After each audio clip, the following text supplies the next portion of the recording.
कैसे हैं आप सब। आज विचार करेंगे कि सतगुरु इस संसार में क्यों आते हैं, उनका इस संसार में आने का क्या मकसद होता है। क्या वो मालिक की मर्जी से इस संसार में आते हैं और वो कौन सी रूहें हैं जिन्हें वो निज घर वापस लेकर जाते हैं, जिन्हें वो उस मालिक के साथ जोड़ देते हैं, उस मालिक के साथ एक में कर देते हैं। तो हमारे इन सारे सवालों का जवाब साईं बुल्ले शाह जी ने सिर्फ 2 लाइनों में दे दिया और हमें एक उदाहरण के जरिए समझा दिया। आप जी ने फरमाया, जोगी शहर खेड़िया दे आवे, जिस घर मतलब से घर पावे, बूहे जाके नाद वजावे, आपे होए फजल इलाही। आप कहते हैं कि जैसे रांझा हीर के लिए खेड़ों की नगरी में गया, जब उसे पता चला कि खेड़े हीर को ब्याह कर ले गए हैं, तो वो खेड़ियों की नगरी में गया, पर ऐसे नहीं चला गया। उसने जोगी का रूप धारण किया। जोगी बनकर वो खेड़ों की नगरी में पहुंच गया और वहां जाकर देखता है कि ऐसा कौन सा वो घर है जहां हीर मेरे लिए तड़प रही है, जहां हीर बैठकर मेरे लिए रो रही है।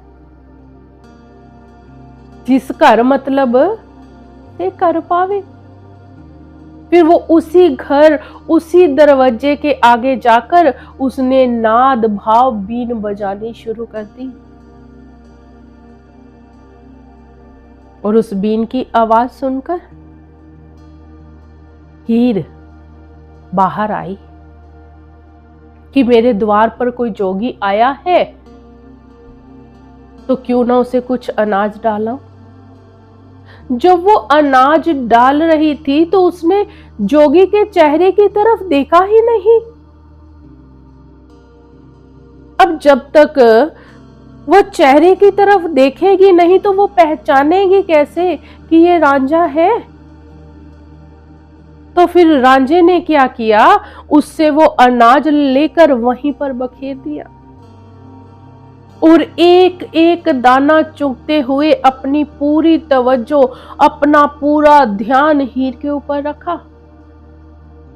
अब जब हीर ने देखा कि जोगी का तो ये पूरा अनाज बिखर गया है, वो एक एक दाना इकट्ठा कर रहा है, तो उसने भी पूरी तवज्जो देकर जब जोगी की तरफ देखा तो वो जोगी के नैनों में अपने रांझे के नैनों को पहचान गई और वापिस रांझे के साथ चली गई। ठीक इसी तरह से हम सब इन खेड़ों की नगरी में, भाव इस मन माया की नगरी में आ चुके हैं और वो कुल मालिक खुद संत सतगुरु का रूप धारण करके वो इस खेड़ों की नगरी में, इस मृत्यु लोक में आते हैं। फिर वो भी देखते हैं कि कौन से घर में बैठी हुई ऐसी रूह रो रही है उस मालिक के लिए। यहां घर से मतलब हमारा ये शरीर है कि इस दुनिया के सारे सहजो समान होते हुए भी कोई रूह उस मालिक के लिए तड़प रही है। जब सतगुरु ऐसी रूहों को देखते हैं जो उस मालिक के लिए तड़पती हैं, तो बूहे जाके नाद बजावे, फिर वो उन्हें उस नाद, उस शब्द, उस कलमे के साथ जोड़ देते हैं। भाव उन्हें नाम दान की बख्शिश कर देते हैं। फिर वो नामदान देकर कभी भूल नहीं जाते कि मैंने इन रूहों को नामदान दिया है, अब मैं भूल जाऊं। नहीं,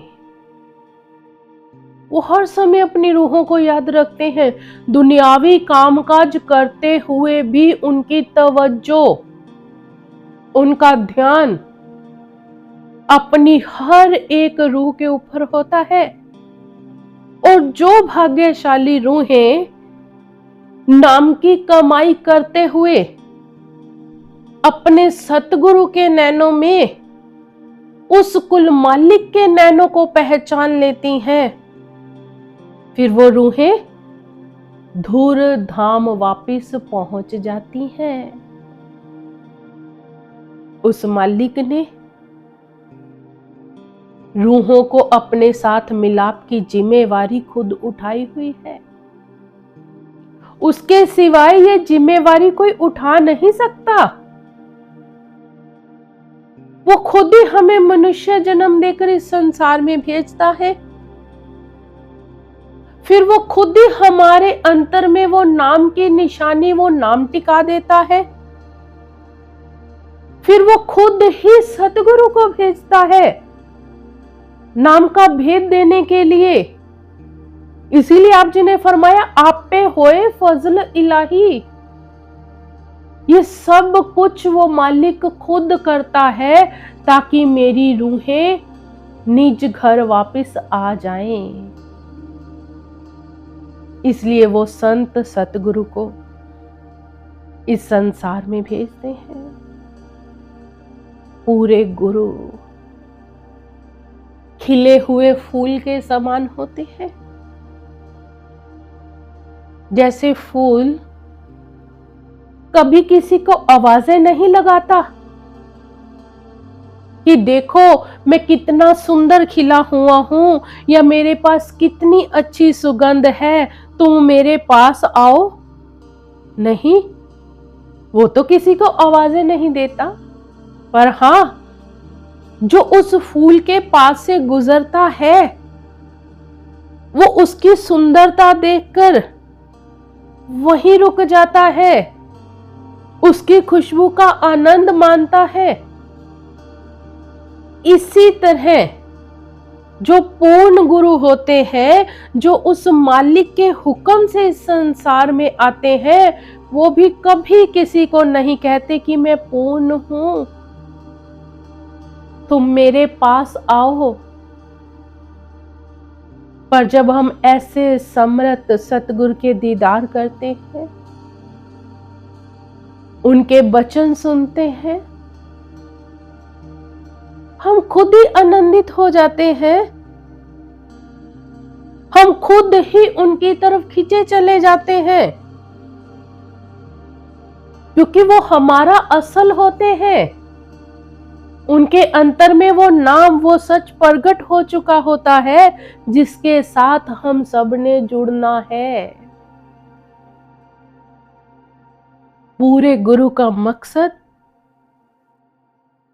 इस संसार में आकर जीवों को चेताना होता है, निज घर की याद दिलाना होता है, और वापस निज घर वापस लेकर जाना होता है। ये जिम्मेवारी वो लेकर आते हैं। कहते हैं कि जैसे कोई आज भेड़ें चराने वाला, उसके पास अगर 100 भेड़ होती है गडरिये के पास, तो वो उन 100 भेड़ों की जिम्मेवारी अपने ऊपर उठाता है। उनमें से अगर एक भी भेड़ बाड़ा छोड़कर कहीं निकल जाती है, तो वो गडरिया उस एक भेड़ के पीछे दौड़ता है, और जो 99 जो 99 बेड़े हैं उन पर भी पूरा ध्यान देता है, पर वो उस एक भेड़ के पीछे दौड़ता है, और अगर वो भेड़ चलकर आने में असमर्थ होती है तो वही गडरिया उसे कंधे पर बिठाकर लाता है और वापस अपनी भेड़ों में शामिल कर लेता है। इसी तरह से सतगुरु जीवों की जिम्मेवारी लेकर आते हैं। जो भी जीव इस संसार में भटक जाता है तो सतगुरु उसे फिर उसकी जिम्मेवारी का एहसास अपने तरीके से कराते हैं, फिर उसको वापस परमार्थ में लेकर आते हैं, वापस उसे सत्संग सेवा सुमिरन के साथ जोड़ते हैं और फिर निज घर वापस लेकर जाते हैं। ये पूरे गुरु की निशानी है। वो अपने जीव को कभी भी इस संसार में भटकने नहीं देते और निज घर में उनकी पत, उनकी इज्जत रखते हैं, उनका मिलाप उस कुल मालिक के साथ करवा देते हैं। तो फिर क्यों ना हम भी पूर्ण गुरु की शरण ले, उनसे युक्ति लेकर उस मालिक में अभेद हो, ताकि हम भी इस आवागमन के चक्कर से आजाद हो जाएं। खूब भजन बंदगी करें, अपने सतगुरु के नैनों में उस कुल मालिक के,